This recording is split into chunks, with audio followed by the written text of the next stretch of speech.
Captain, we have them. We've established Transporter Lock, the Star Trek podcast. Join Ken and me today as we explore strange new episodes, seek out new plots and new characters, and rarely go where no podcast has gone before because we're talking about Lower Decks this week. I'm Ensign Enfysbook in the science department, and joining me is Chief Engineer Ken Gagney. Hi, Ken. Hello, Ensign Enfys. I'm so excited to finally be chatting with you on Transporter Lock. Me too. I've been on every episode, I think, but not actually on any episodes at the same time. So I did the voice for the beginning and the ending, but I've not been a guest yet, so this is fun. Yeah, it's true. You and I have known each other for about 10 years. We've been coworkers for about 3.5 years, and we've both been Star Trek fans since the days we were born, basically. Yeah, I think I was about 7 or 8 when I started watching Next Generation, so, quite a long time ago.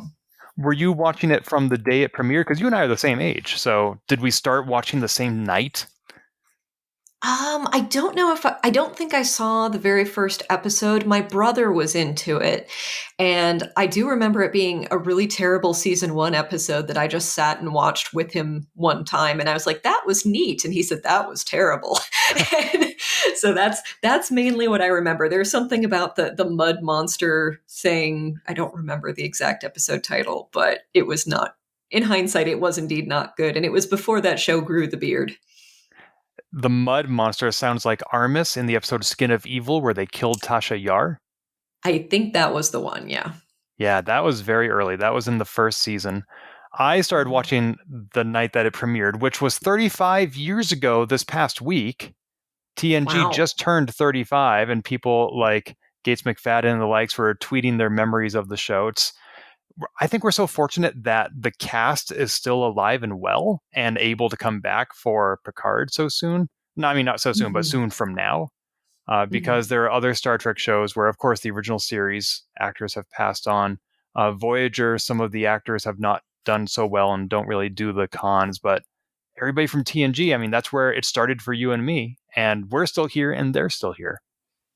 Yep, absolutely. I think I was really into TNG, and I guess one of my weaknesses, which we might end up talking about because of one of the most recent Lower Decks episodes, is I did not watch much Deep Space Nine, and I am still kind of behind on that because I remember watching the first season and then being kind of about it, and then later catching up with the DVD collections of the that they were doing with thematic episodes. So I saw like the Captain's Collection and the Holodeck Collection, and a lot of those had Deep Space Nine episodes. So I've seen episodes sprinkled throughout the run of Deep Space Nine, but I've never actually sat and watched the entire run. Is that the only Star Trek show you've skipped since TNG? No, Enterprise I skipped as well. I think I saw the first couple of episodes and did not get into that one, but watched all of TNG, watched all of Voyager, and all of Discovery, and now all of Lower Decks, and all of Picard, and Strange New Worlds. So I think I've not seen all of Prodigy either. I've seen the first several episodes. Okay. Do you think you'll ever go back and fill in not only DS9, but also Enterprise? DS9 probably, especially because references to it keep coming up in Lower Decks that I want to be able to get. And there are some really great episodes in there that I've seen. I remember I pulled up the Trials and Tribulations episode to show my partner because he'd never seen it. And I said, oh, no, this is fantastic. You've got to see this one. And it's so well done. And I'm so fascinated by the chemistry between Garak and Bashir. So that might keep me going back and watching more. But I don't know about Enterprise. I didn't love the concept, and I feel like I'd have to go back and watch, First Contact and some of those sort of movies to get into the right headspace for it. But I don't know. There's time. I have Paramount Plus. All things can happen. Yeah, Enterprise, when it was first launched, a lot of people were concerned because Star Trek is about moving forward, and Enterprise was a step backward. It was 100 years before TOS. But I don't think that complaint has really held up because the first 2 seasons of Discovery and also Strange New Worlds are also set before the original series, and those are working out just fine. Exactly. Yeah. I think there was something I didn't love the cast or the characters as much in Enterprise.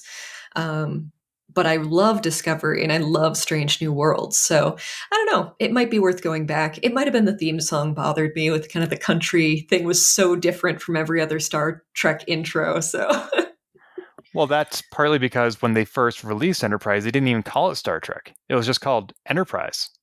They were actually trying oh. to break away from all the baggage that came with Star Trek and said, hey, let's make this a great entry point by setting it earlier so that you don't need to know anything that has happened before because it hasn't happened yet.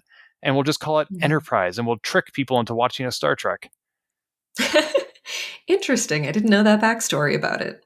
Yeah, they eventually gave up on that. They added Star Trek to the intro, to the name of the show.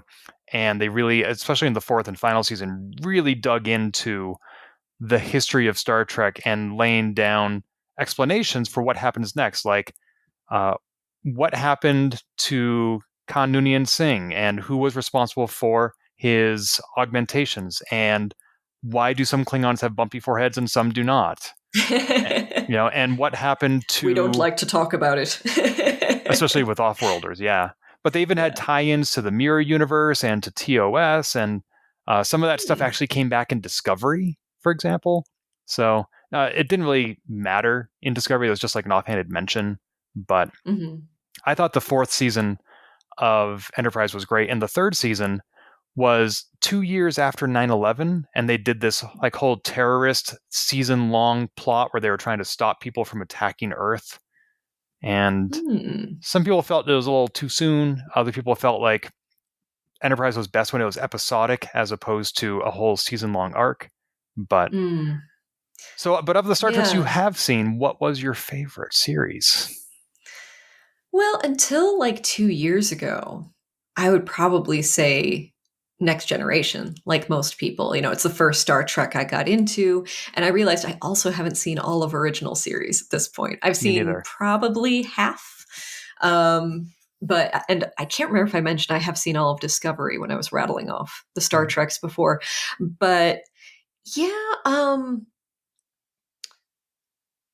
I feel like in the last couple of years, with all the new stuff coming out, probably my favorite was Discovery for a long time. Like that, I love Discovery. I love the way it's structured. I think that Star Trek benefits from having shorter seasons because some of the older shows, I feel like there's just so many filler episodes that are not either they're great single episodic things or they're just drag, like they're just drivel. So having a tighter season, I think, benefits all of the new Star Treks. Really, they can focus more on like a cohesive arc, or at least make sure they're putting the best effort into every single one. But now I think it's a toss up for me between Strange New Worlds and Lower Decks as my favorites. Honestly, Really? What is it yeah. that you like about Lower Decks? It took me a few episodes to warm up to it. At first, I was like, I've already seen Futurama. But once I think it found its own voice and was able to continue and really bring out kind of the best and the silliest that Star Trek has to offer, plus a new perspective on all the strange things that happen because we're focusing on the crew of the lower decks and not the bridge crew for once. So seeing how they get roped into things, kind of like John Scalzi's Red Shirts novel, where it's like this is from the perspective of the people who don't know what's going on most of the time and get roped into away missions that they're not fully briefed on, and they end up, being the casualties.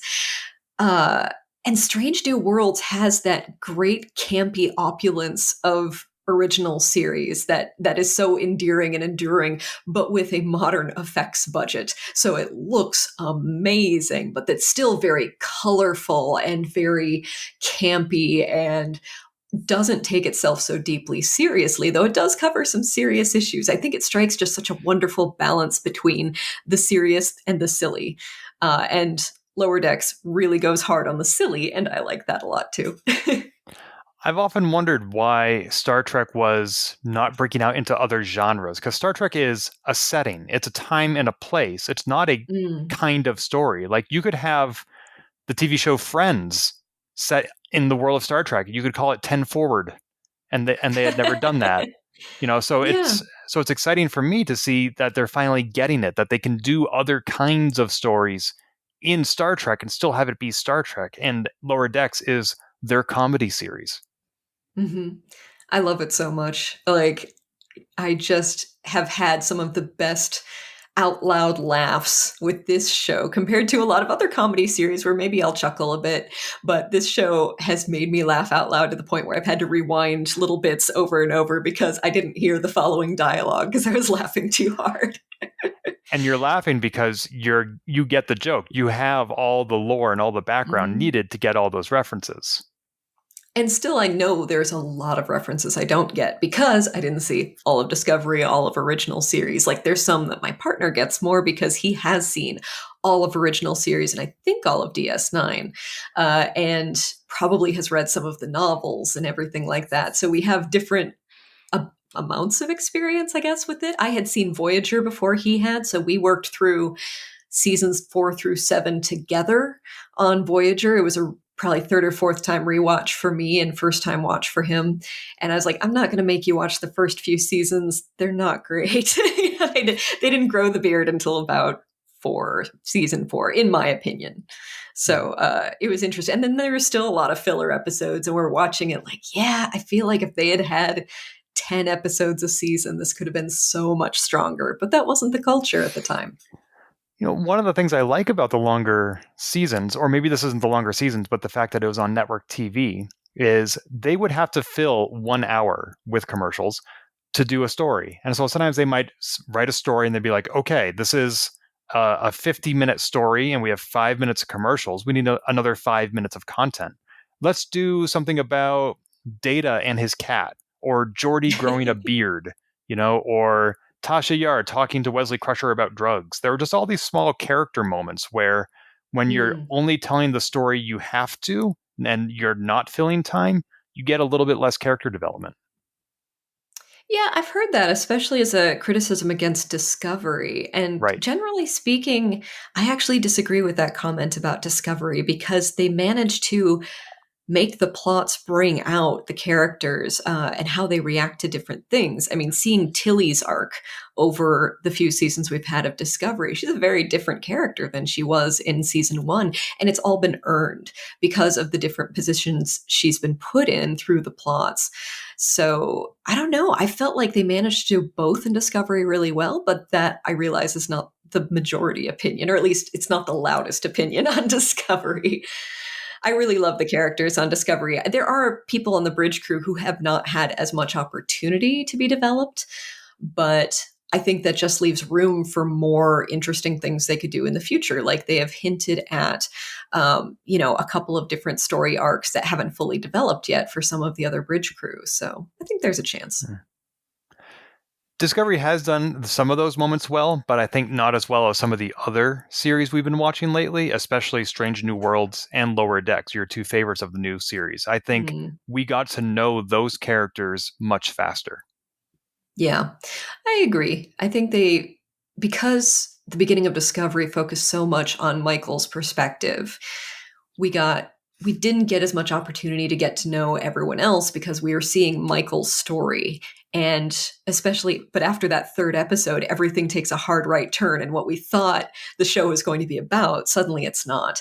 It's not about what happens when you betray Starfleet and, what happens when there's the Klingon War and everything. And then suddenly it's like, nope, we're back into a bridge crew. And by the way, the captain might be evil, question mark, which I found fascinating because the captains in Star Trek are almost always portrayed as mostly infallible, logical, passionate people. And having a captain who definitely has his own agenda was so interesting to me. And it's one of the things I really fell in love with about that show. Also, Jason Isaacs is just an amazing actor.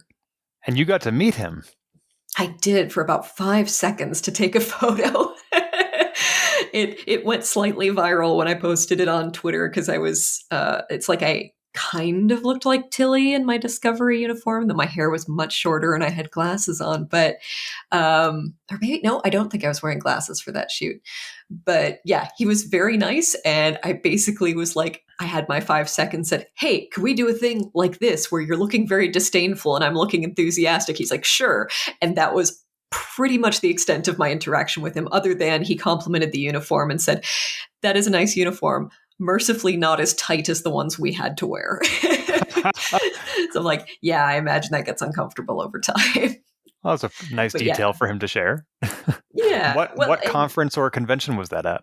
this was at Dragon Con in, I believe, 2018, and it was really cool. But yeah, the photo ops, you spend a great deal of money for them, and they are just efficiently moving through as many people as possible as quickly as possible. So you got to be like, you've got your 5 seconds, you get your photo, you leave. So it's fun, but it would be more fun to actually be able to sit and have a beer with somebody, and like, I would love to hear about Jason Isaac's thoughts on Discovery, but I didn't have time to go into any panels because my band was vending and performing, so I didn't really get to do any of the rest of the con. On the most recent episode of Transporter Lock, Sabriel and I talked about how I met William Shatner this summer. And it was the Oh, same thing. It was just an assembly line. Like, so he was sitting in the mhm, captain's chair on a recreation of the TOS bridge. And if you mhm. remember that bridge, it's slightly tiered. So I was on the tier above and behind him. So he Mm, didn't even have to look at me. I just walked in behind him, looked at the camera, smiled. They took the shot, and I just kept going around the other side of the bridge. yep. And if you wanted But to have those more intimate moments you're talking about, they had those as upsells when William Shatner was there. Like, oh, for this much money, you and 25 other people can sit on the bridge and chat with him for an hour. For this much more money, you can have dinner with him. So they definitely gate that access to those who can afford it. mhm. I got to do something really cool several years ago. I live near Washington, D.C., and the Air and Space Museum that is way far outside the city, it's in Dulles, Virginia. They have this big airplane hangar where they had the Enterprise space shuttle, and they have the Concorde and tons of planes and helicopters and things. It's a really great time if you ever get a chance to go, and usually not nearly as crowded as the one down on the National Mall. But I got to be part of and actually, no. So that was part of a cool one where I got to see the Discovery space shuttle, the real one, touch noses with the Enterprise space shuttle because they were moving in the Discovery and moving out the Enterprise. We got to talk to various astronauts throughout the day as a social media thing, which was super cool. I also won a second opportunity to work with the Air and Space Museum, but this one was part of the release of Star Trek Beyond, I believe it was, or no, was it? It's the second Star Trek Into re darkness. Into Darkness, Star Trek Into the Darkness, right? That's the one.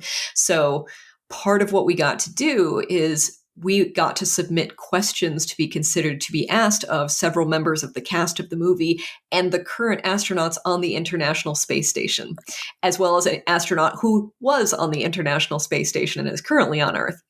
So I had my question chosen.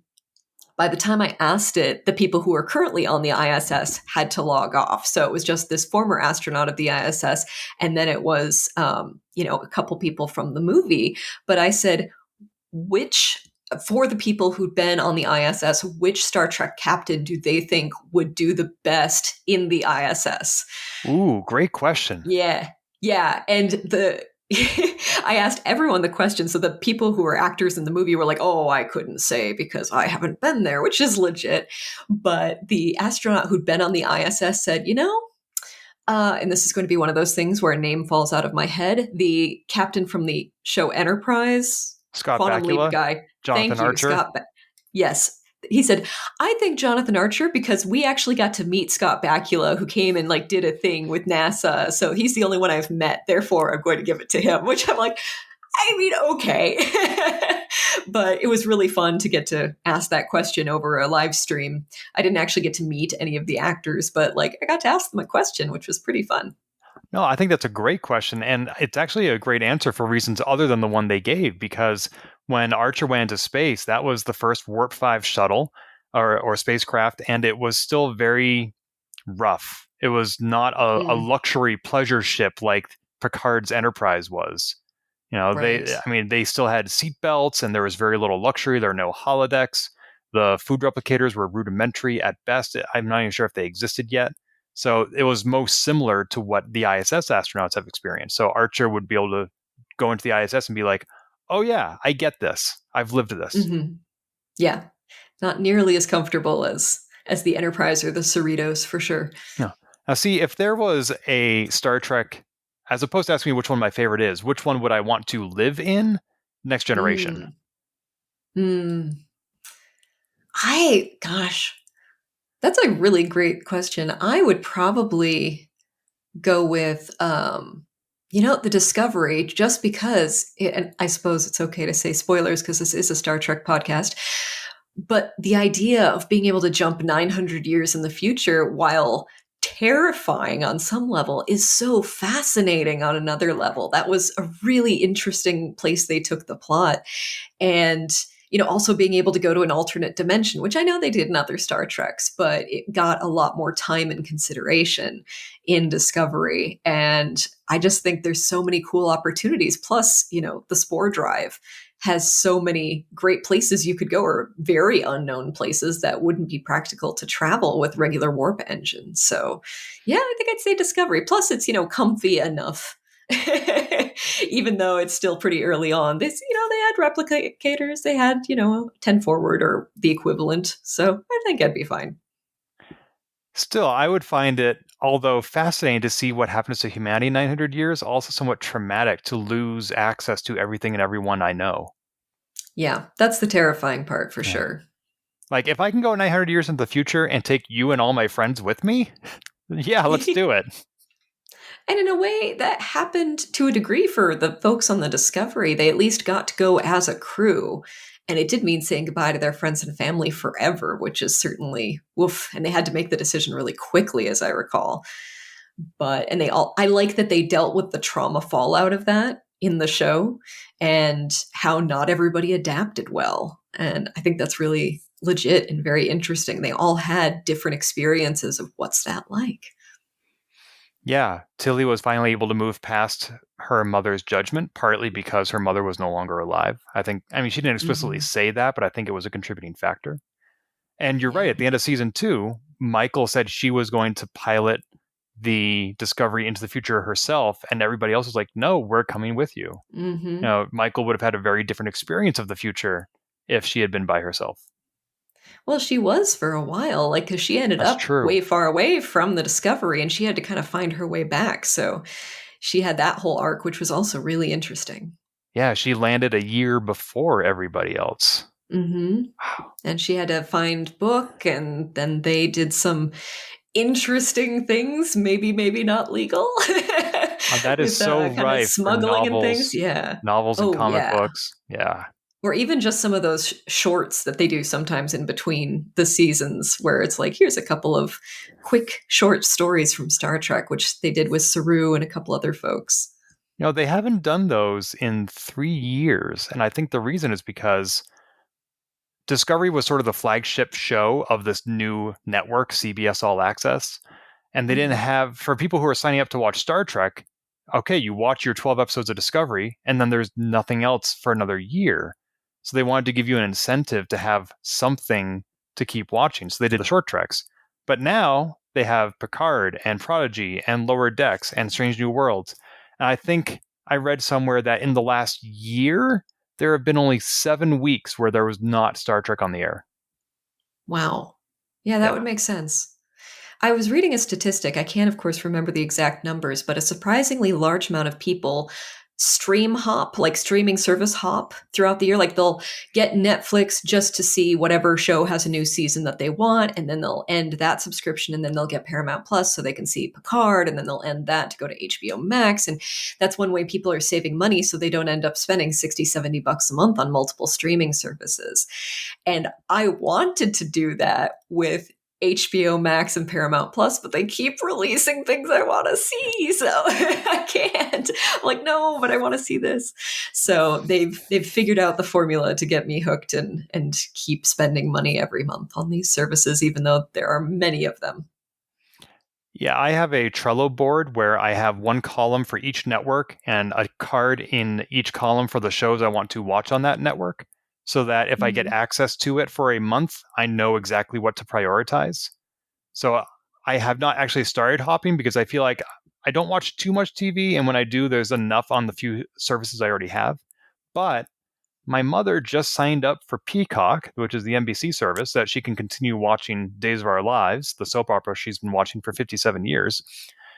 And Peacock, not only does it allow additional accounts, but it's also where the new Quantum Leap just premiered. So I'm going to be borrowing her access to watch that show because my dad and I watched Quantum Leap every week when it first aired. And I'm very intrigued to see where this new show goes.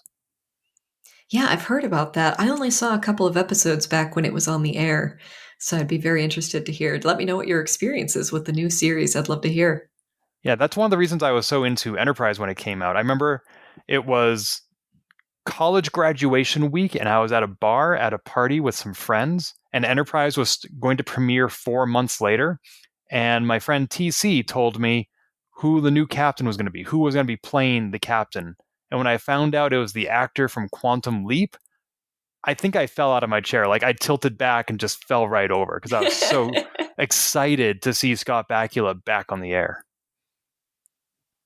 That's awesome. Have you had similar moments of squee with Picard and Lower Decks then? Because they've had plenty of guest stars on each. I don't know that those were necessarily as surprising. Like they do such a good job of advertising it, and unlike when Enterprise premiered, their social media now. So I often have a gist of the episode before I even go into it. And then Sabriel and I talking about this stuff on the air, on the podcast, when there are serial arcs, we're sometimes guessing where it's going to go. And since we have each other to play off, sometimes we come up with ideas that we wouldn't on our own. And more often than not, one of us is right. I'm excited to see Carol Kane on Strange New Worlds next season. That sounds awesome. Yes. So she is replacing the chief engineer who passed away, spoiler, on Strange New Worlds. I'm supposed to say spoiler before I spoil it, not after. Oh, well. But yeah. People are concerned with spoilers. They probably shouldn't be listening to a podcast that's covering the most recent episodes of a thing, but... It's true. It's true. Yeah, Sabriel and I were both very excited about that. Carol Kane has been in a lot of things that I've seen, but the only thing I remember is Princess Bride. Yeah, that's the closest to my heart for her as well. Yeah. But let's talk about Lower Decks now that we're half an hour into this podcast. So ostensibly, we're here to talk about season 3, episodes 4, 5, and 6, because Sabriel and I reviewed the first 3 episodes. I belatedly was informed by Sabriel that there are only 8 episodes this season, which makes it the shortest season of Lower Decks. So there's only 2 more after this. But yeah, so we're going to be talking about Room for Growth, which was about them trying to get into the dorm by hacking the raffle.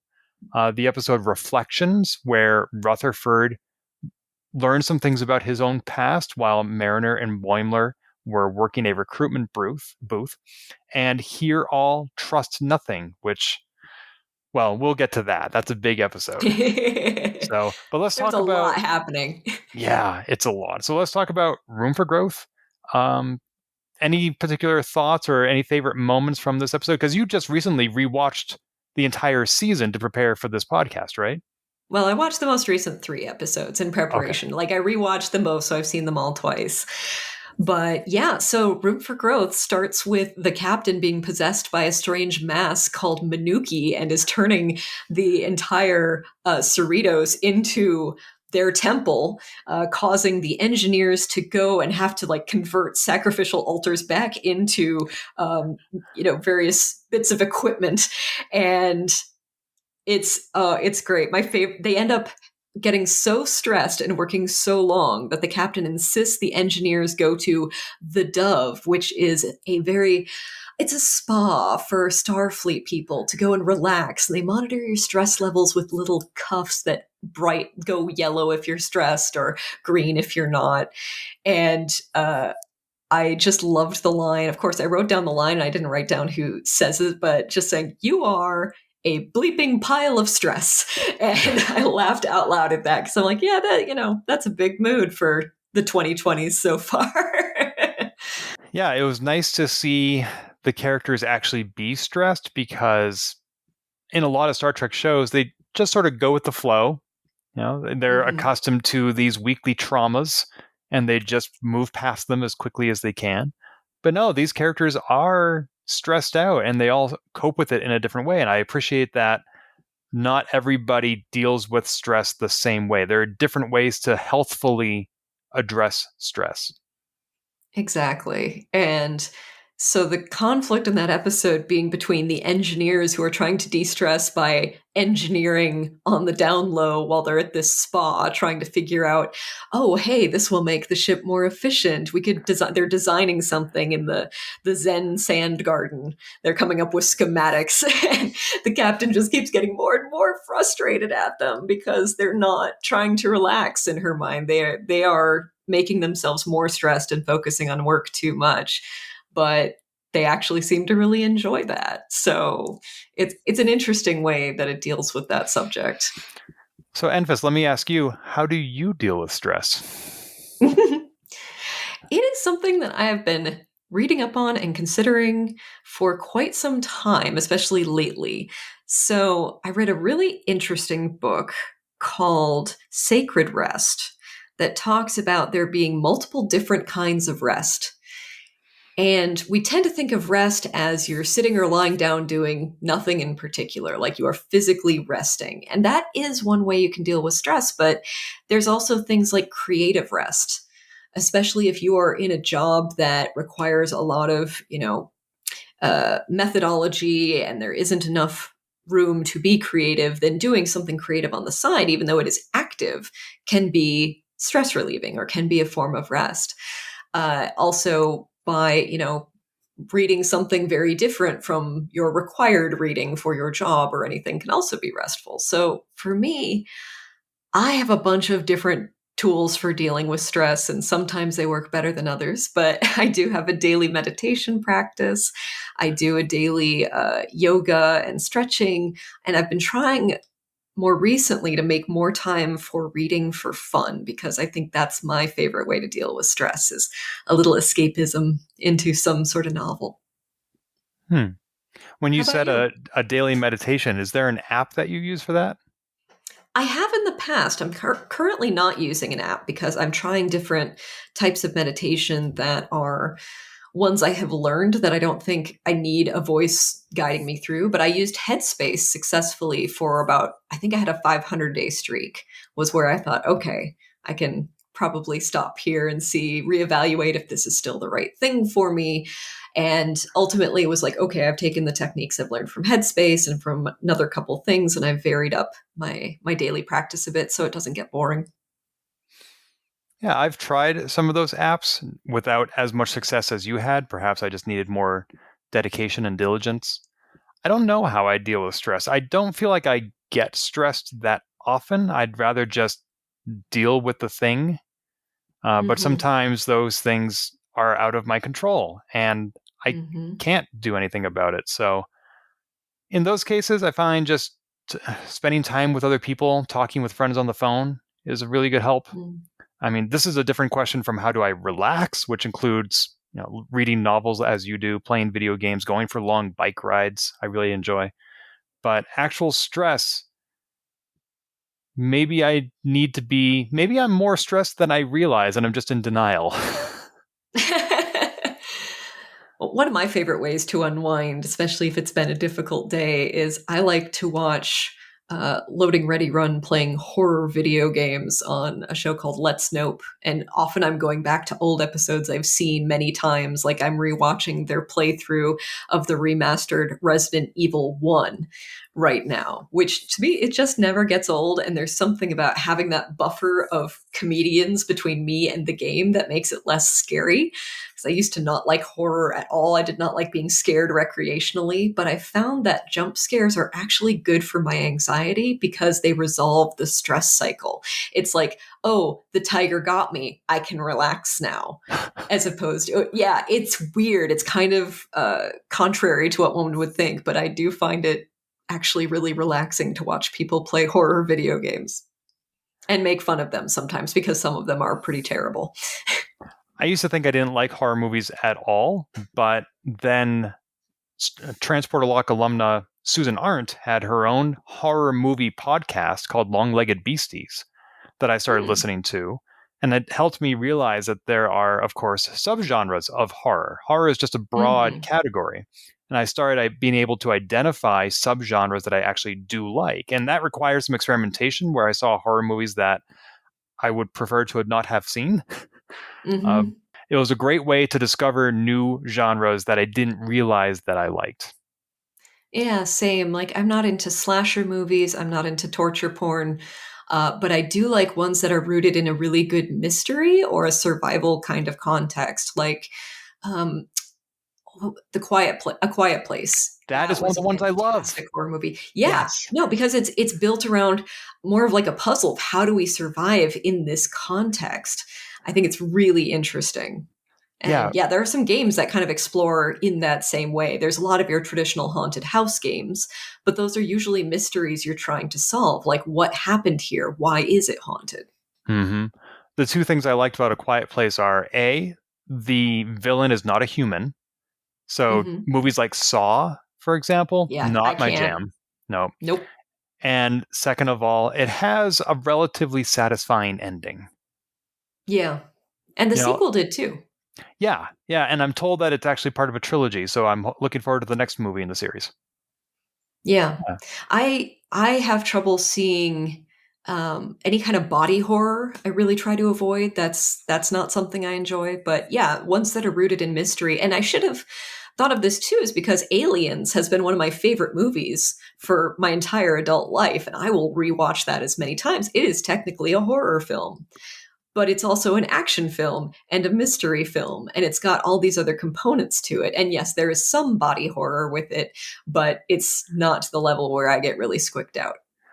Do I recall that the first Alien movie is more of a horror and the second Aliens movie is more of an action movie? Yeah, definitely. The first one is definitely more standard horror, and everything after that is pretty much an action movie. But, there's horror elements because there's, again, a non human villain that doesn't operate in the way that humans do, and they just have to figure out how to deal with that. Hmm. Yeah. And one of the horrors that they show in Lower Decks is all these poor Lower Deck folks have to share room space with so many other people. And I feel really bad for them because it's like college roommate style bunk beds where no one really has any privacy, and I'm like, oh, that would be miserable for long starship journeys, especially Voyager. I'm like, if they had people in bunk beds in the same room for 7 years who never knew if they'd be able to get home, like they didn't promote Harry Kim until like the last season. And I'm just like, people stuck on the lower decks, that would be awful to share those bunk spaces Yeah, all the there's so time. little And privacy, like not even a curtain that you can pull across your bunk. no, yeah, I mean, and there's interesting repeated like there's a running joke in this one that I don't know if they're going to do something with, but the same dude in a short towel walked past at the beginning of two of the three episodes that we watched, and they made a comment about it in Room for Growth, and then he was there again in the second episode, the one after that. And I'm I like, didn't it's even just realize such a that. little tiny moment, but it's seeing him for a second time. I'm like, hey, yeah, why is that happening? So I wonder if that's going to be a thing because it's not a character we're familiar with. And I Hmm. wonder if that's going to be involved in the season ender It'd in be some funny if weird way. it'd be funny if he was different a little bit every time, like he has more and more apparel, like he's just slowly getting dressed over the course of the season. So far, it's just the towel, and I'd have to rewatch all of them to see if it's more than two episodes. But definitely for two of these, there's dude in tiny short towel walking by. But yeah, it's one of those things. Like, man, you'd have to. Do they have like the group shower situation, like at camp? Like, there's a lot of. I wonder how this works for other Star Trek shows because we never see those characters. We only see ones with quarters of their own.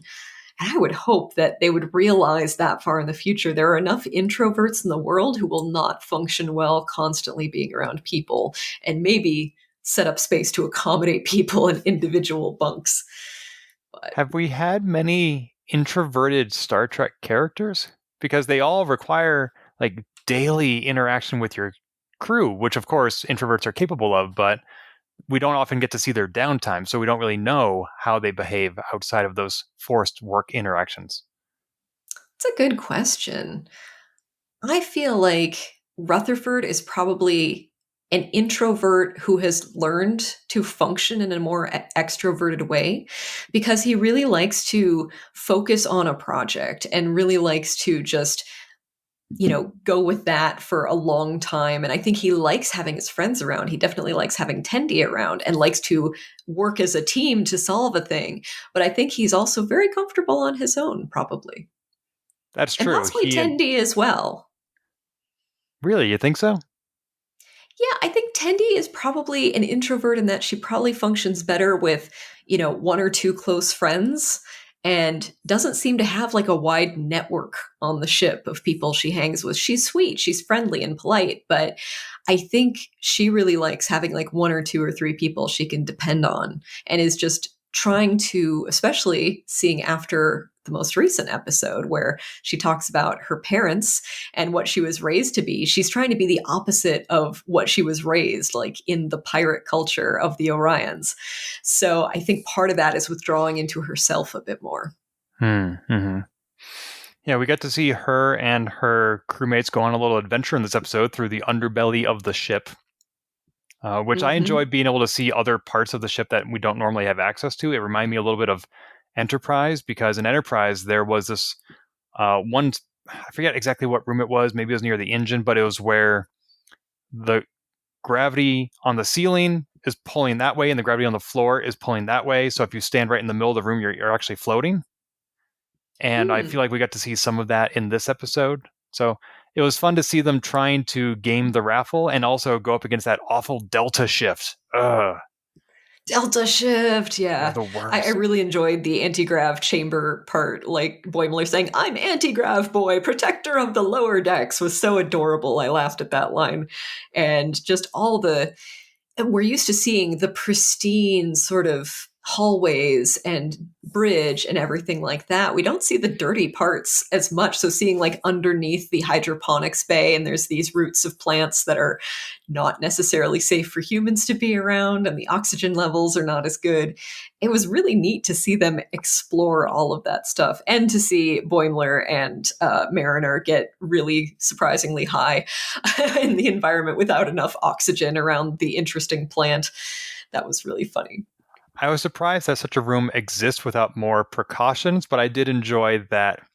What was it? Tendi had to hatch Mariner out of her egg. Yes. I'm sorry I made you hatch. It was just so warm. I felt bad for So Mariner because I'm cute. like, yeah, I want to be in a small, soft, warm place, but no. Oh Oh. well. Well, if they've got all this space, then why aren't they using more of it for quarters for the lower decks people? Right? Maybe There's all these not. big empty spaces. Maybe make the bottom of hydroponics not lethal and put some beds in there. Exactly. People might enjoy that. Call it glamping. Star Trek glamping. I can see it. That's coming next. That's got to be a new series. I'll watch it. I'll watch anything with the name Star Trek on it, or even if it doesn't, like Enterprise. One last comment from me on this episode. You were talking about the mask takeover at the beginning. I'd completely forgotten that. And that is Mhm. such a huge parody of the TNG season 7 episode, Masks, where exactly that happened. And they strongly imply in this episode, they're like, oh, yeah, this happens all the time. There are always evil masks taking people over. Stop putting on masks. Like, Right? I think Mariner is so exasperated because she's clearly seen this many times. And even though it's her mother who is possessed, it's like, another stop putting on ancient masks, people. Like, everyone should know this. It's probably in some protocol book somewhere. You would think. Right. It's like the line from Buffy about, well, there was the episode of Buffy early on with, "Oh, do you like my mask? Isn't it lovely? It raises the dead." Americans. It's one of my favorite Giles lines. He's just like ranting about stupid American putting on the ancient mask and causing all kinds of havoc. It's definitely a trope within sci-fi and fantasy shows. There are a lot of shows that I've seen through in their entirety only once. Deep Space Nine, Enterprise, Voyager. Buffy is one of them. So I've seen every single episode of Buffy, but I don't have the detail for it that a lot of people do because they've rewatched it. Mm. TNG, I've watched multiple times, but any other show, I'm like, I've commented to Sabriel on this show how sometimes, I don't know why, I remember exact lines from Enterprise. That I seem to recall in vivid detail. But Buffy, I remember Giles clearly. That that particular line escapes me. Clearly, I need to go back and see if Joss Whedon's form of feminism has aged well. I'm told it hasn't. Yeah, not necessarily, no. Maybe I shouldn't rewatch it There's then. still some, I don't know. There's some good ones. For me, it's like if I'm going to rewatch a series, I kind of want to go through best of at this point, where there are people curate lists of like, if you want to just see the main plot arc from this season, just watch these episodes. Hmm. And that seems like a possible option for you. Or if you just want to see the best Buffy episodes, because you already know what the plot arcs are. True. There's a couple of really, my favorites are Hush and Band Candy. Band Candy was so great. And Armin Sherman, who guests on the third episode, which we haven't talked about yet, but the principal from Buffy season 3, uh, or what? Oh, season two principal, who played Quark on Deep Space Nine. Uh, he is fantastic because Band Candy episode, all the adults are buying, fundraiser candy from the kids, and the fundraiser candy turns adults into mentally teenagers, and they all start having like responsibility shirking behavior and all of this, and taking risks, and seeing how the principal Armin Shearman, he just is like the excited kid that nobody wants to hang out with, but he's trying to like insert himself into every little clique and thinks everyone's his best friend. So it's Aw, really adorable. poor Quark. Oh. That's a good one to watch again. Let's talk about But the yeah. Lower Decks episode Reflections, the two plots here being Rutherford learns something about himself, and Mariner and Boimler work a Starfleet recruitment booth. I loved this episode because I love when Lower Decks picks up on things that, of course, these things exist in Starfleet culture, but no Star Trek has examined them before. Like a recruitment booth at a fair, like an employer fair for Starfleet, makes all the sense in the world, especially because it's loosely based on the US military. And they always have, recruitment booths at the county fair and everything else. So I loved the B plot on this one of Boimler and Mariner trying to sell people on Starfleet and getting made fun of, and Boimler just snapping. But A plot with Rutherford finding out he's suppressed or forgotten a huge chunk of his personality and his life, and that it's not necessarily his fault, definitely hints at some more interesting episodes to come about that. Yeah, this was hinted at originally in the season 2 finale, and I'm glad to see that they are drawing it out, because the season 2 finale also ended with the captain getting arrested, which was very Mm-hmm. abruptly resolved in the season premiere of the third season. And so that seems to be Lower Decks modus operandi, where they're just like, let's bring something up and solve it really quick because it's funny that way. Whereas with Rutherford, there's actually something deeper here, and they're taking their time across multiple seasons to figure it out. We're probably not going to find out what it is this season. They've already started recording the fourth season, which is going to be 10 episodes. So we know that there's going to be more opportunities to resolve this, unlike, say, the character of Book on Firefly, where they hinted at something and only had half a season to resolve it, and they never did. With Lower Decks, we Yeah. actually will get that time. Apparently, the book story arc happened in the comics. I So read if you do those want to go back comics. and see, yeah, I that was my actually understanding. I preferred, once I found out his backstory, I preferred the mystery. Mm, So yeah. I would recommend not reading the comics. Not because they're bad, just because they didn't live up to expectations. Weren't they Dark Horse? I have such a problem with how Dark Horse handles TV property comics. I was deeply disappointed in all of the Buffy comics, except for there was a little tiny arc that was sort of Buffy season 8 that kind of worked and it kind of didn't. But like the art style varies wildly and is not like really great. I think some of the Star Trek comics as well were just not, it didn't really look like the series. Some of them did, but yeah, I don't love how a lot of comics are handled based on TV shows. Though the Lower Decks comic is pretty good. I Episode or issue 1 has come out. 2 is due, I think, in a week and a half. from when we're recording this. I have not seen any of the Lower Decks comics yet. You recommend them? Yep. Ryan North, who writes them, was the writer for The Unbeatable Squirrel Girl, which is my favorite comic series of all time, and is a perfect voice for Lower Decks. He has that same level of snarky self-parody humor and yeah, works quite well. And they set up some interesting story arcs. It's going to be a 3-issue series, I think. So yeah, the second one comes out October 12th. Cool. I'll have to add that to my list. Thank you. Yeah. But some of the moments I loved at the recruitment booth were them saying like, "Oh yeah, join Starfleet and get to be a transport chief in a windowless room for 7 years." Like, Yeah. aw, why do you got to go beat up on O'Brien? Do you want to be assimilated? Because they're always getting assimilated by the Borg. Or hope you want to have black tubing coming out of places and just, yeah, easy to scare people off Starfleet.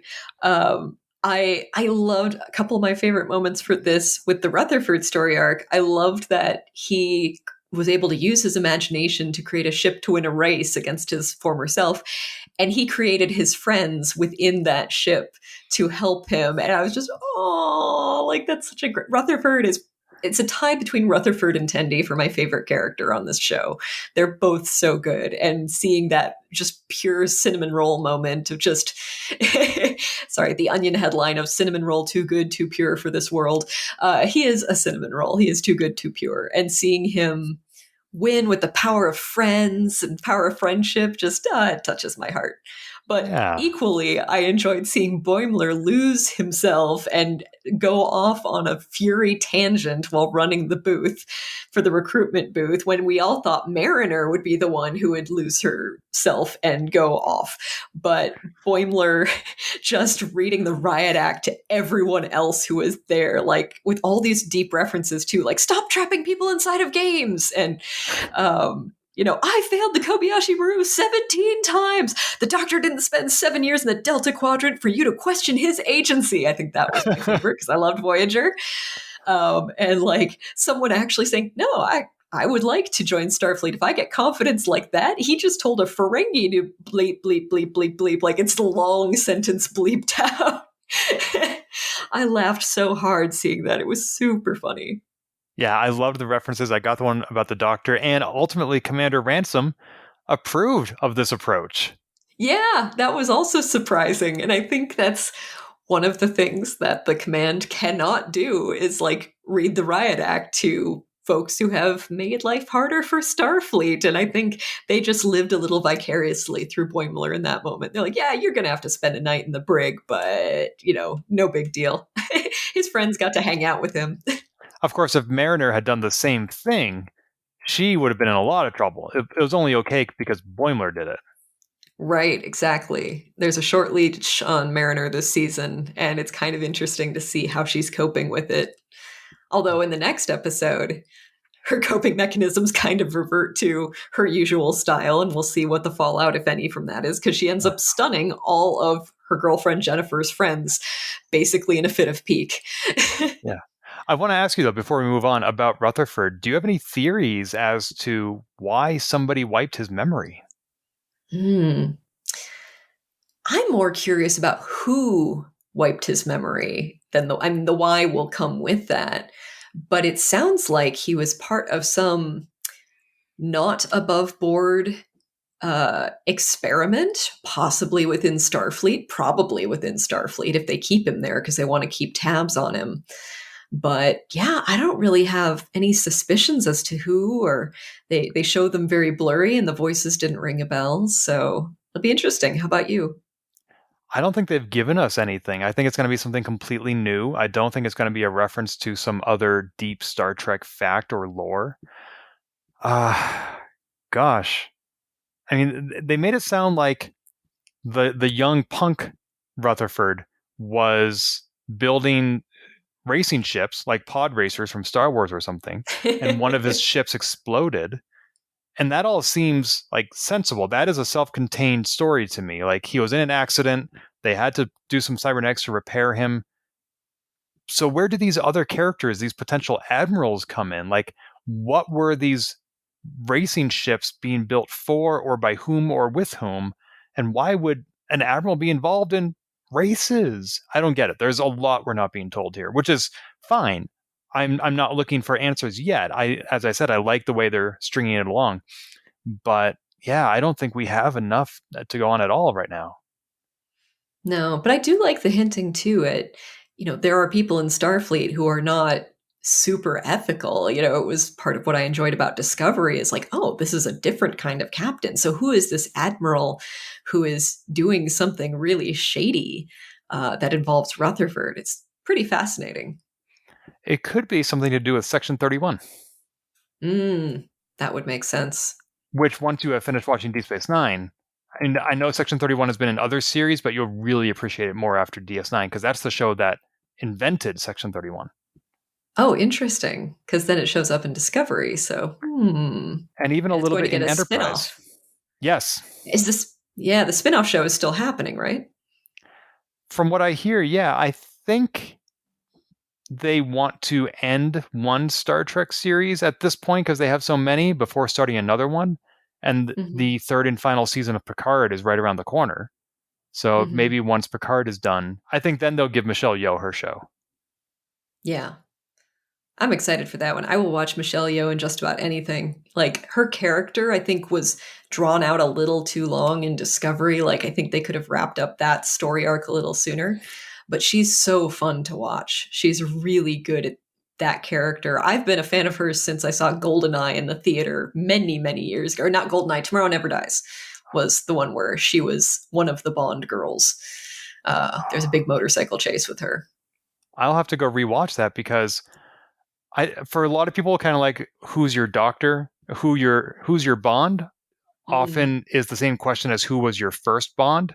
And so for me, it's Pierce Hmm. Brosnan. I thought he was Same. great, and I loved GoldenEye, the movie, and the N64 game.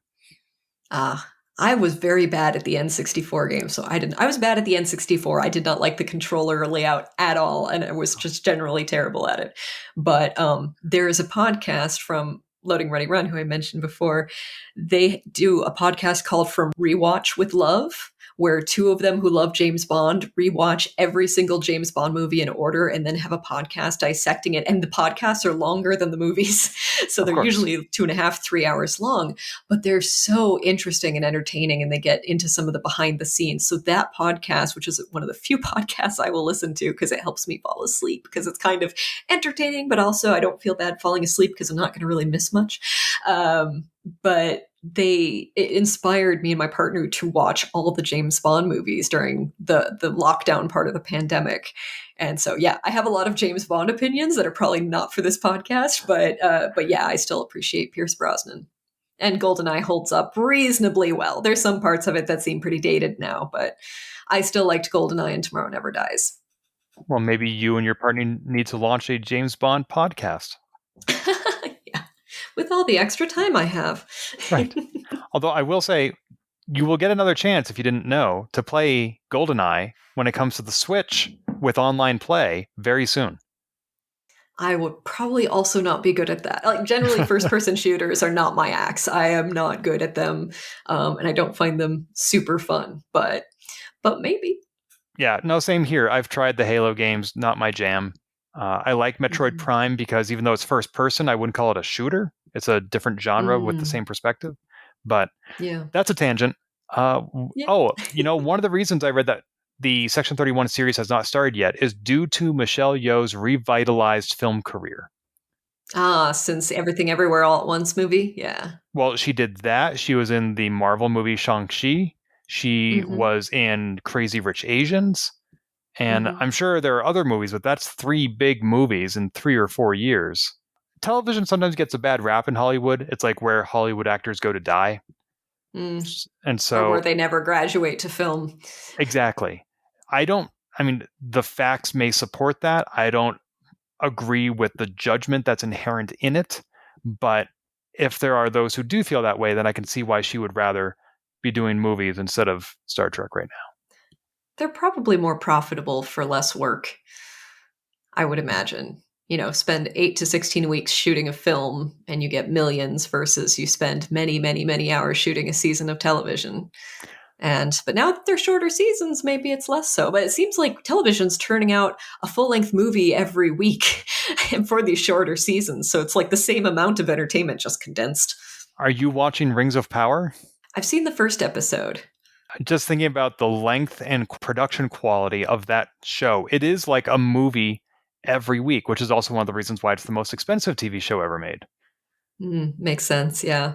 The ones I've really gotten into, especially circling back to our horror conversation, is Netflix has 3 series by the same director-writer, Haunting of Hill House, The Haunting of Bly Manor, and Midnight Mass. They're all the same, a lot of the same actors through them, and they're really, really compelling, definitely in that more mystery style of horror. But yeah, I mean, each episode is like a full length movie, and there's 10 episodes in a season. So you end up watching like 10 movies to see the whole plot, but they're able to really weave an interesting, complex narrative that way. I will keep those in mind. Let's move on to the third and final episode. We were talking about what's more profitable for actors, and profit is a big theme in the episode Hear All, Trust Nothing, which is one of the rules of acquisition. The USS Cerritos goes to Deep Space Nine, which we, as television viewers, have not seen new video content of since the show went off the air in 1999, so 23 years ago. Wow. But this episode is set only 7 years after that in Star Trek time. Right. I was surprised to see them go to DS9 because I guess I was conscious of it being roughly a little bit after Star Trek The Next Generation in terms of what time frame the Cerritos is in, and also a little bit after Voyager, definitely implied from that second episode, like the Doctor didn't spend 7 years in the Delta Quadrant for you to question his agency. But DS9 is still there and it's still operational and there's still some of the same people there was kind of surprising to me, but a delightful surprise. Yeah, a lot of the one of the things I loved about DS9 was that it sort of had a rotating cast. There were people who came and went and became regulars or guest recurring actors, and not all those characters were around by the season finale, or a series finale. So I expected that I already knew basically which characters would not be showing up. And so that left them with a rather small pool to choose from. They got Kira and Quark, which was fantastic, the original actors. And Armin Shimmerman did confirm that he wore the teeth to record those lines. Yep, that was my biggest question after that episode. I turned to my partner and said, I wonder if he had to wear the mouth prosthetic. Well, that's hard to say. Mouth prosthetic to do the voice correctly because, Quark has those teeth and there's a lot of facial makeup and they didn't have to do the whole face, but having the teeth in, I'm sure, was critical for getting the voice to be the same. But it's also 23 years later for that actor whose voice may have changed in that time. Plus, as someone pointed out, it's a different microphone setup than they would have had for the show. He's right up on a mic doing voiceover work versus boom mics being used for the series. Yeah, in the Slack channel you and I were participating in, somebody pointed out that we've never heard Quark's voice from 3 inches away before. Right, exactly. Unless they did ADR for the show, which they may have. But they'd want to make it sound the same. Audio dynamic range? When they have to re-loop over lines that they said because there's some problem with how it came through in the film, so they record them and lip sync sort of to their own lip sync later. Gotcha. I think it's called ADR. Cool. But yeah, I loved this episode. Why is that? Especially given that you haven't seen all of DS9. I haven't, but it was a lot more references to an era I had a little bit more familiarity with, I guess, so I was getting more of the jokes. But they had so much fun with this setting. Seeing Rutherford and Tendi just get super excited about being on DS9 because of all the history. Like Rutherford has this, I want to dangle my feet off the upper ring like in the Hollow novels, like they have clearly a lot of love and excitement around this specific place. Whereas the security chief calls it a tacky Cardassian fascist eyesore early on. there's a lot of love for the location, and the writers clearly have a lot of love for DS9, and that came out through the episode. So I didn't get every reference, and I'm not super caught up on the Dominion War, but it's it was really fun to watch and to see all the characters from Cerritos and how they reacted to being at DS9. Like Mariner, I don't think had wasn't super excited because she's probably been there a bunch of times. So she ended up hanging out with her girlfriend and her friends. But, Rutherford is just like starry eyed through the whole thing, and it's so cute. Yeah, he is clearly a stand in for us, the viewers. I have to wonder, from an in universe perspective, what is it about Deep Space Nine that makes him so excited? Just that it was on the forefront of the Dominion War? That's not important to know, but I did love all the references. Like, even he said, I need to tone it down a bit, don't I? Yeah, I love that line. But you're in food court. I should tone it down. and there's Chief O'Brien's dartboard. Yep. The actor who voices Rutherford, whose name escapes me at the moment, but has some of the best line reads in the whole series. Not just in this episode, but one that I about fell off my chair laughing at was but the episode where they found the Ferengi trying to they're working with the endangered Mugatu species and like harvesting parts of them and like keeping them contained. And the way they get out of it is Boimler and Rutherford pitching an idea of forming a zoo for them instead that's more friendly. But Rutherford and Boimler have this tiny little moment where Boimler's like, we have all the weapons we need to defeat that right here, and taps his temple. And Rutherford just goes, our skin, like really cheerfully, like, of course. And Boimler's like, no, our brains. But that line, our skin, just destroyed me. And I still laugh every time I see it. He's so good. The timings are so perfect. Well, now when I rewatch that episode, I'm going to laugh at you laughing at it. There you go. What I love about this episode too is right at the beginning that they're getting the nice pan around shot, because every other Star Trek series, the opening credits were like the ship going places, but DS9, it's like, well, it's just kind of pan around it a whole bunch. And so they're like, oh, you've got to buy us some time. Well, how are we going to do that? Well, just circle around and pretend we're admiring the pylons. And so they do that for a little bit, like, yep, just keep circling. Yeah, the theme song actually ends, and they're like, now what? So they just restart the theme song. Just keep circling. That was so good. I was kind of hoping that they would go into the wormhole, because that's such a big part of Deep Space Nine. But that didn't happen, because we got to see Tendi embrace some of her Orion heritage.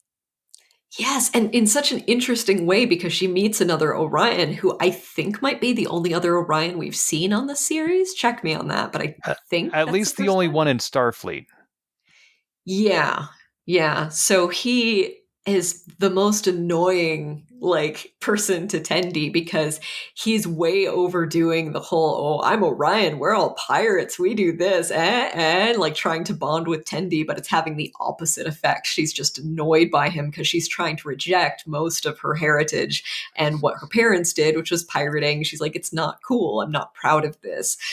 But then she is able to do the most badass capture of the ship that's about to go into a wormhole and get it to actually stop with this one sort of multi-tool sort of situation. It's like, wow, she did that with the wine opener. She's able to her acrobatics and her fighting ability have not been super highlighted in the series to this point, but felt completely believable as she revealed more of her backstory in this one. And it was really fun to see that. That's why I chose the rank and department for ensign in science, because I wanted to do it in honor of Tendi. She is fantastic, and it seems like she can do pretty much anything she sets her mind to, which is something that Dr. Ta'ana mentioned last season, where, like, what are you doing in sickbay addressing phaser burns? You should be on the bridge. And she's like, oh my god, yes, I love that, just like Jadzia Dax. And so we get to see even more things she's capable of. I hope that there aren't people out there who are accusing her of being a Mary Sue, because she does have crises of confidence. There are things that she can't do or doesn't realize she can do. But one of the things I liked about this episode was I almost feel like Tendi is at her best when she's angry. And the only Mm, two times I've seen that are this episode and the season 2 finale, where they're in the I forget what it's called, the cetaceous ops, and somebody has mhm. to dive down and unlock one of the clamps. And Mariner's like, I need to Right. get back to the bridge and talk to my mom because that's my family. And Tendi just really angrily grabs her and says, "We're your family." You know, Yeah. like Yeah. Tendi did not hesitate to just express herself to someone who Mhm. might not be willing to listen. And that helps her get through it, helps her be heard, which was something else we saw earlier in this season where she was hesitant to get the captain's attention. But when she has that confidence, whether it's coming from anger or somewhere else, she's really an effective communicator and she gets stuff done, like we saw here. Absolutely. Yeah, she was just really fun to watch. I'm here for Pirate Tendi in the same way I was here for Captain Killy in Discovery, the universe version of Tilly, who is Mhm. just this, absolutely bloodthirsty, no holds barred kind of pirate. It was interesting seeing that other side of Tilly and knowing there's something in her that could be like that in her non-mirror universe counterpart. Yeah. Uh, yeah, one of the things I loved also was how the Cerritos captain acted as soon as she met Quark. Like Quark is trying to schmooze her, says, "You look radiant, Captain." She just goes, pass."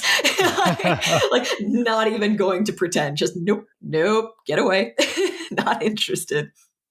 Yeah, I remember in the Voyager premiere, they launched the Voyager from Deep Space Nine, and Harry Kim has an interaction with Quark, and Quark is trying to sell Harry Kim stuff, and Harry Kim's like, no thanks. I was told about your kind in Starfleet Academy," and Quark is like, "What? Are you being taught racist stereotypes in Starfleet Academy? I want the name of your instructor." Whereas in this episode, Mariner's just like, "No, I know who you are, Quark." And one of the things that I pulled up on YouTube after watching this episode, there was in the 7th season of Next Generation, the episode Firstborn, where Commander Riker calls up Quark on the view screen on the bridge, and they have an interaction together. And it's so fun to see these characters that don't normally interact talk to each other. So we got some of that in this episode where, like, of course, Shax, the Bajoran security guard, and Colonel Kira Nerys know each other from the occupation. Of course, they have all these stories about who owes who how many times they saved each other's lives. I just love that there's immediately that history there. Yeah, that dynamic was fun too. I also, as we talked about in our Slack channel about this episode, so many good Quark screams in this episode. Particularly, my favorite is, at the end when Captain Freeman says, "Well, you're happier to be poor than in prison, aren't you?" No! Like, he just screams, no. It's like, you don't know anything about Quark. But then he steals a latinum tooth because rule of acquisition at the Yep. very end, which was just a beautiful way to end the episode. 76% of his profits. Did I get that number right? Yeah. That seems excessive. That's extortionistic. Yeah, like that is not good. Although I also loved seeing Boimler win at Dabo so much that like they had a bit of a crisis with fulfilling his gambling habit and the money he'd won. So they offer him a gift certificate, and he's so thrilled because he's like, "We don't use money in Starfleet anyway. This is great." And he walks across the screen wearing about 16 different Star Trek DS9 fanboy things like Ferengi ears and stuff, and it's super funny. Well, the way he won all that Latinum was with Triple Down Dabo, and the only other person Mm. known to have won Triple Down Dabo at Quarks was Commander Riker, and they didn't have enough Latinum to honor his win, so they gave him vouchers instead. So Yep, there's and that's precedent what for Boimler this. gets. Yep. Yep. You win Triple Down I- Dabo, you get Quark Bucks. and Boimler's little coin purse. It's just adorable. It It's a fits the clutch character and so fist. well. Yeah, It's a it's a clutch. clutch. Get it right. Yeah, I mean, Boimler was not featured heavily in this episode, but he had some fantastic moments in Quarks. Yeah, I enjoyed the scenes in Quarks. The alien race that they were negotiating with apparently did show up on one episode of Deep Space Nine. I don't remember them. I found it questionable that they accused him of stealing their technology because in an open market, there are lots of legitimate ways to get technology that you didn't invent. So the fact that Mhm. they would immediately leap to arresting him, I found questionable, but who knows how laws work in the future. And, they're from a different quadrant, and their laws may work very differently as well. Their intellectual property rights may be quite different than the ones in Starfleet. Hmm. Yeah, there were a lot of references to Deep Space Nine, of course, in this episode. I'm looking at Memory Alpha. They mentioned Garrick the tailor, although not by name. They just like, oh, it's a tailor shop. I Jake would have loved to have Sisko, seen Garrick. me too, and Bashir. Come on, please. Mhm. They mentioned Jake Sisko, how Rutherford wanted to have a heart-to-heart with a junior reporter while dangling his feet over Yeah. the promenade. Miles' dartboard, and they also said, I think it was Mariner who said, like, oh, if you didn't have me to show you around, you'd probably get lost in the mirror universe with Smiley. Smiley being the mirror universe Yep. of Miles O'Brien. I have seen that. I've seen the Mirror Universe episodes of DS9. Oh, cool. But Nice. as you said, Mariner was not on Deep Space Nine because she was having her own little salon with Jennifer's girlfriends. Yes, who seem like a lot. And how Jennifer was more excited to have Mariner tear them a new one than to play nice with them, I thought was a fun little character development moment or a character reveal of the girlfriend. It was fun. Like, why are these people Jennifer's friends if she finds them so intolerable? Yeah.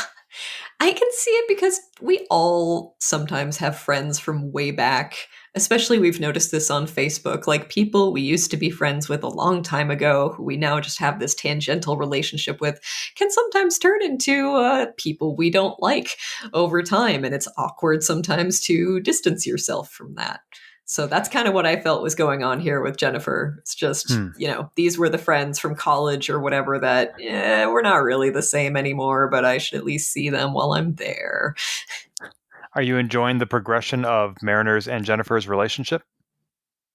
I am, and I'm glad that they're not making it like a major focal point either, because romance arcs on Star Trek are rarely deeply interesting. I'm still salty to this day about Paris and B'Elanna from Voyager, because there's this one episode where it's clear he is neglectful and emotionally abusive, but everyone she talks to is like, no, stay with him because love is more important, or like, you love him, that's all that matters. And I was just like, no, get away from him, Balana. You deserve so much better.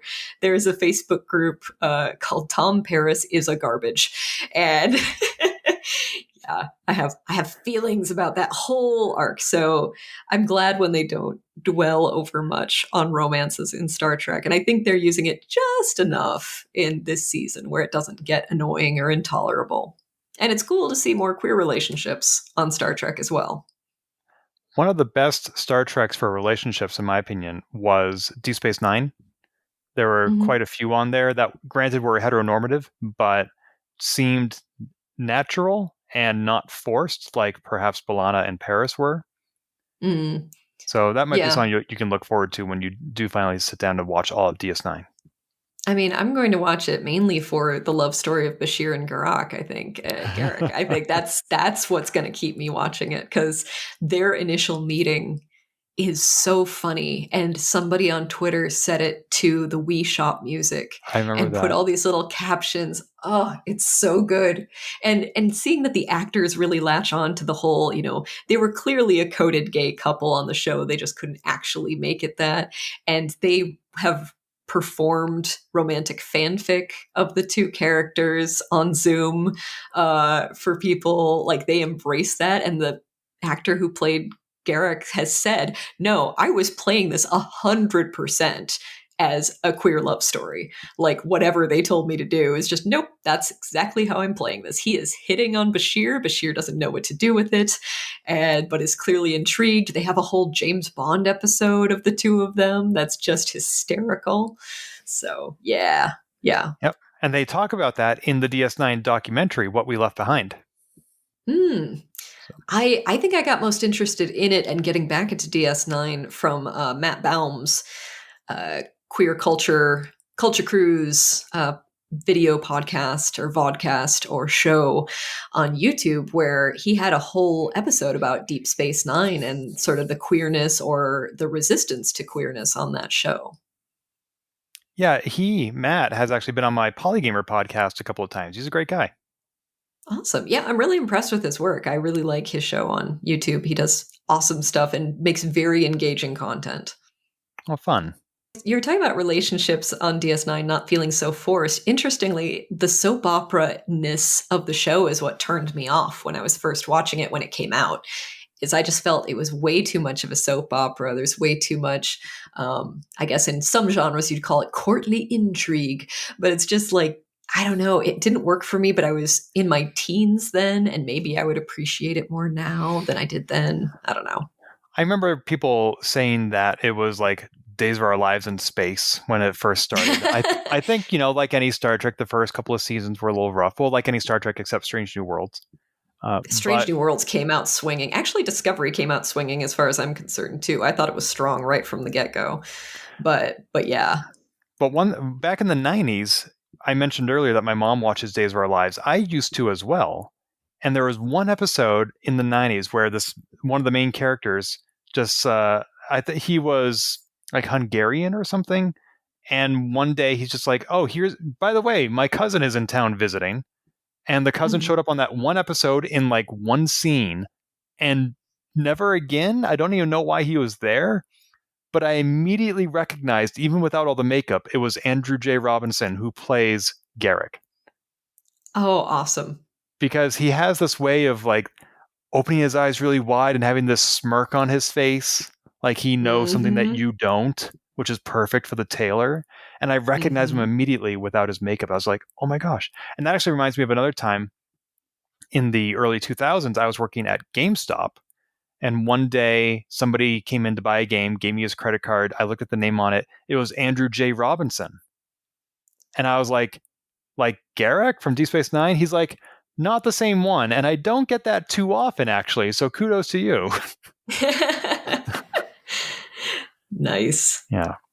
So I loved that Mariner just went whole hog on shooting all of Jennifer's friends. I thought that was fantastic. Yeah, I think I've been in a position where I've met the friends of the person I'm dating and was really underwhelmed. And so I think a lot of us can relate to that experience. Just like, oh, wow, I'm dating this person who has friends like this, questioning it.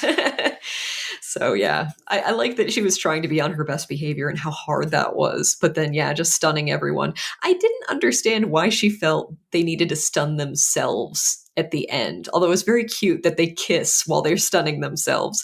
I'm like, they're going to wake up and know Mariner stunned them. That's not going to be in question here. So I don't know what advantage there is to stunning yourselves, but okay. It was cute. The way they framed it in the show was almost like they were trying to avoid culpability by making them look just as much a victim as anybody else. But I think now in hindsight, what it was is we're stunning people in order to save air. Shouldn't we participate in that as well? Is air Mm, more important for us? Are we stunning them for our benefit so we can stay awake? mm. So I think Yeah. that's I what it don't think, was. yeah, because they definitely knew who stunned them because they were all talking behind their backs later at the end of the episode. It's like, oh, now they fear you. That's even better. Yeah, Jennifer's character is fun. I'm enjoying watching her get more involved in the plots. Yeah, it makes me want to go back to season 1 and watch their interactions when they did not like each other. Yeah. I remember that I think Mariner was doing a holodeck simulation and Jennifer was like, excuse me, I have this booked for my yoga class. And Beckett's like, yeah, whatever. But one thing I found out about Andorians in the DS9 novel, so I don't know if this is canon or not, is that they have 4 genders and Hmm. and they are all required to participate in order to reproduce. Interesting. And now with the invention of space travel and warp travel, the Andorians are getting more distributed across the galaxy, and thus there are fewer opportunities to form these quads and reproduce. And so they are actually dying off. Their population is diminishing due to lower reproduction opportunities. And so I don't know if any of that is canon, but it's interesting whenever I see Andorian in Starfleet. I was just like, like, are you defying your family to be here? Are you causing your species to go extinct by being here? And now that brings in the additional context of what would they think about you dating a human? Mm-hmm. So, Yeah, I mean, one of the pros and cons of Starfleet and the whole Star Trek universe, they tend to have a lot of humanoid aliens. Like every alien kind of looks like a human, and you can assume they sort of have the same gender situation as humans, unless they specifically say they don't. So there's still a lot of heteronormativity, but is it? Like, is cross species, is that still technically the same gender or not? Or is everyone kind of openly queer and not? They just don't make a big deal of it in Star Trek? I don't know. I don't know either, but this is one of the few times we've seen a cross species relationship in Star Trek. I'm saying that off the top of my Mhm. head. Maybe there are examples I'm not thinking of. But not Well, I only mean, is Riker and Troy. I mean, she was at oh, least that's half true. Betazoid, That's true. and B'Elanna and Paris, human, She's also half half human. Klingon. Yeah. Yeah. Okay. So there are some examples in there, but this is certainly, I think, one of the first cross species, same gender relationships. Hmm. Yeah. I mean, if Andorians have four genders, then maybe it's not analogous to Mariner's gender, but we haven't seen that on the show. So I'm Yeah. making some uh, statements that may not be wholly accurate here. Yeah. Well, and I'm not sure about the species of the younger couple on Discovery that's been introduced recently, where one of them is trans and also, um, is it Trill? I'm blanking on what was Yep, Dax's. Yeah, you're right. Trill. Yeah. But are they both human and one is also Trill, or is there some other thing going on? I don't know. Yeah, I think one is human and the other is Trill, but they put the Trill symbiont into the human, which had never really been done Right. before. So does that make them still human if they have Trill inside them? Yeah.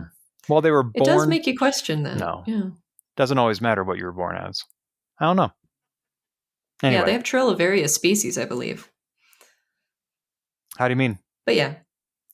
Well, I mean, if it's a Trill symbiote, they don't just go into humans. I believe they've shown there are other aliens and whatnot as hosts, if I Usually they remember correctly.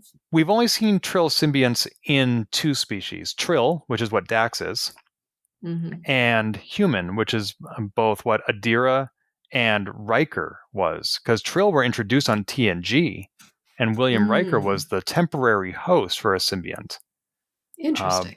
but they didn't really have that alien species fully fleshed out at that point, and we haven't really seen it work the way it did with Riker, where Riker's personality got completely submerged when the Trill symbiont was in it.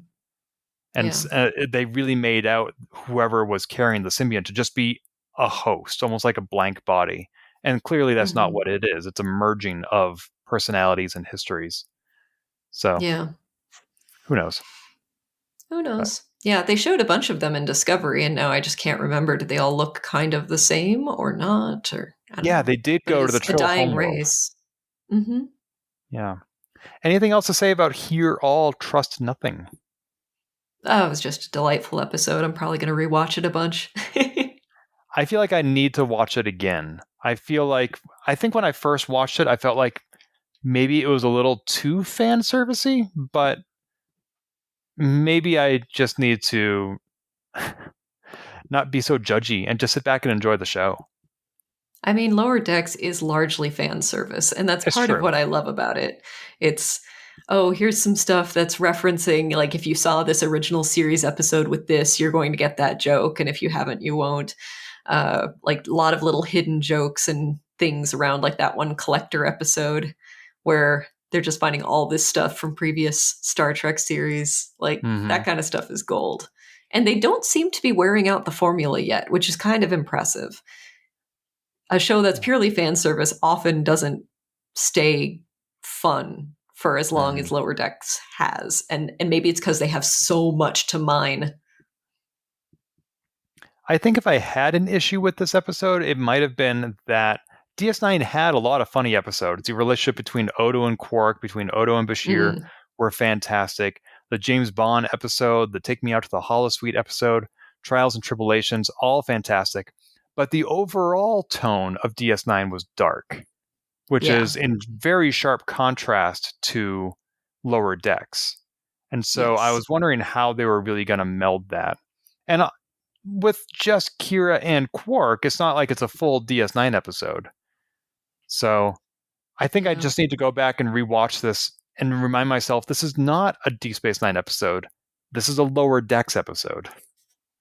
I am really curious how they're going to do the special guest stars of Boimler and Mariner on Strange New Worlds, which we've been told is going to happen. Like, it's not going to be animated, is my understanding. But will it just be their voices?